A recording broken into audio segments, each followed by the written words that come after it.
danna subscribe haɗi da ƙararrawar sanarwa.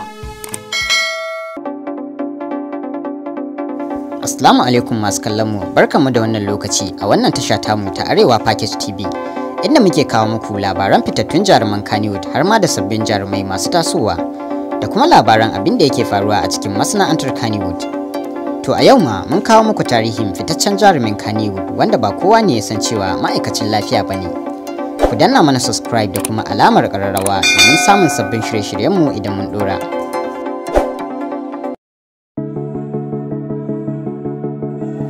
Daddy Hikima, wanda asalin sunan shi shine Adam Abdullahi Adam, amma a yanzu an fi sanin shi da suna Abale ko kuma Ojo, saboda irin rawar da yake takawa a cikin fitaccen shirin nan mai dogon zango a duniya, wanda wannan shiri ya samu karbuwa a wajen al'umma, wanda jarumi Tijjani Asasi yake shiryawa, ko kuma cikin shirin fim ɗin Haram, wanda shi ma shiri ne mai dogon zango da jarumin yake taka rawar gani a ciki. Daddy Hikima, wanda haifaffen karamar hukumar Kumbotso ne da ke jihar Kano. A lokacin baya, sunan Daddy Hikima ya yi fice ne a masana'antar Kannywood a lokacin da yake ta faɗi tashin neman abin sakawa a bakin salati a rawa daban-daban da yake takawa a masana'antar na tsawon shekaru. Yanayin aikace-aikacen Daddy Hikima a masana'antar Kannywood a lokacin baya ya sa ba a san shi sosai ba, kasancewar aikin nasa na ci gaban shiri da tsara wajen ɗaukar hoto ayyuka ne na bayan fage. Sai dai fitowarsa a cikin shiri mai dogon zango a duniya a matsayin ɗan daba mara tsoro ya ɗaga darajarsa. Ya kuma sa mutane da dama cikin tunanin cewa ko da ma tun asali shi dan daba ne.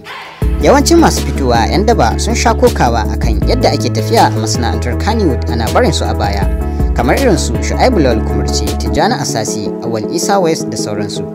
Daddy Hikima ya dade yana aiki a masana'antar ta Kannywood a matsayin mai shirya wajen ɗaukar shiri, wato production manager, ko kuma aikin gaban shiri da ya fice akai, wato continuity. Bayan zuwan shi sinima, sai ya zama ɗaya daga cikin masu sayar da tikitin shiga kallon fim a sinima da ke Ado Bayero Mall cikin garin Kano.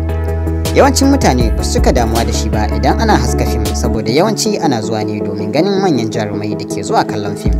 Daddy Hikima ya yi karatunsa na firamare a Sheka Primary School, ya yi secondary a Dawakin Tofa da ke garin Kano, sannan ya ci gaba da karatunsa a makarantar koyon aikin likitanci, wanda hakan ya bashi damar zama ma'aikacin asibiti bayan kasancewarsa jarumi a masana'antar shirya fina-finan Hausa.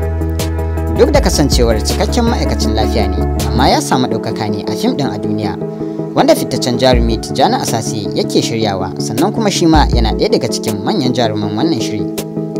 Shirin fim ɗin a duniya labari ne akan wasu abubuwa da ke faruwa a lungu da saƙon garuruwa, irin su ta'addanci da ta'ammali da miyagun ƙwayoyi da sauransu. Shirin ya ja hankalin mutane da dama saboda yadda ya taɓa matsalolin da suka shafi rayuwar mutane. Duk da cewa a cikin wannan shiri akwai tsofaffin jarumai wanda suke fitowa a matsayin 'yan daba, amma sunan Abale ya fi shahara saboda yadda yake taka rawarsa da kyau da kuma yanayin ƙarfin da ya samu a cikin shirin. A yanzu wannan jarumi ya fara zama jarumin da kusan kowane furodusa yake nema domin ya yi aiki da shi. A cikin dukkan manyan fina-finai masu dogon zango, Illar So ne kawai baya ciki, wanda wasu masu sharhi akan fina-finan Kannywood suke ganin shi ma dan an yi nisa sosai ne yasa baya ciki. Amma ko shirin labari na da ya fice, inda a yanzu ana zango na 3, amma an ga jarumi Daddy Hikima a ciki, inda ya fito a matsayin dan bursuna. Akwai fina-finai irin su Haram da aka dade ana yi, wanda shi ma akwai dabanci a ciki, sannan akwai sabon fim din Dauda Kahutu Rarara mai suna Gidan Dambe. Sai kuma shirin fim ɗin Sanda, wanda shi ma a yanzu haka ake ɗauka, wanda jarumi Daddy Hikima shine furodusan fim ɗin.